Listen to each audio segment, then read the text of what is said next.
ईश्वर सबसे बड़ा देनदार। एक समय की बात, एक राजा था। वो बहुत ही दानी था। लोगों को दान देना वो अपना काम समझता था। राजा से दान लेने के लिए बहुत भिखारी आते थे। दो भिखारी रोज दान लेने के लिए राजा के पास आते। उनमें से एक युवा था जिसका नाम राजू था। दूसरा भिखारी एक बूढ़ा था जिसका नाम माखन था। वो रोज दान लेने के लिए आते तो राजा को भी उनके नाम याद हो गए। अब राजा उनको उनके नाम के साथ बुलाता था। ऐसा करते करते 6 महीने हो गए। राजा जब भी दान देता, युवा लड़का जिसका नाम राजू था वो दान लेके बोलता, राजा जी आपका धन्यवाद, आप बहुत दयालु हो। जब भी बूढ़ा आदमी जिसका नाम माखन था राजा से दान लेता, वो परमात्मा का धन्यवाद करता, बोलता आप महान हो परमात्मा जो इस गरीब पर कृपा करते हो। राजा सोचता यह कभी तो मेरा शुक्रिया अदा करेगा।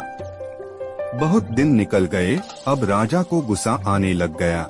राजा सोचता दान मुझसे लेता और शुक्रिया परमात्मा का करता। एक दिन गुस्से में आकर राजा ने उस बूढ़े आदमी से पूछा, दान मुझसे लेते तो मेरा शुक्रिया करो, परमात्मा का नहीं। बूढ़ा आदमी बोला, राजा जी परमात्मा ही सबको देता है। अब राजा ने सोच लिया कि इसके मुख से अपना शुक्रिया करवा के ही रहेगा।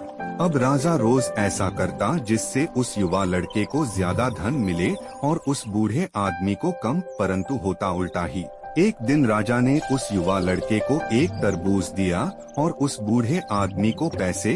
राजू सोचता रहा कि मैं इस तरबूज का क्या करूंगा। उसने वो बेच दिया और पैसा लेके घर चला गया। दूसरी तरफ वो बूढ़ा आदमी आया और उसने सोचा चलो तरबूज लेके चलते हैं। उसको वही तरबूज मिला जो राजू बेच के गया था।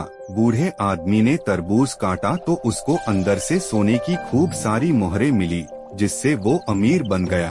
अगले दिन राजा ने देखा कि सिर्फ राजू ही भीख के लिए आया। राजा ने इसका कारण पूछा तो राजू ने बताया कि राजा जी कल उसने एक तरबूज बाजार से लिया। काटने पर उसको अंदर से सोने की खूब सारी मोहरें मिली, जिससे वो अमीर बन गया। अब उसको भीख मांगने की जरूरत नहीं। राजा सब कुछ समझ गया। अब राजा की समझ में भी आ गया कि देने वाला परमात्मा ही होता है। उन्होंने 1000 कोशिश की कि राजू अमीर बन जाए, परंतु हर बार उल्टा ही हो जाता।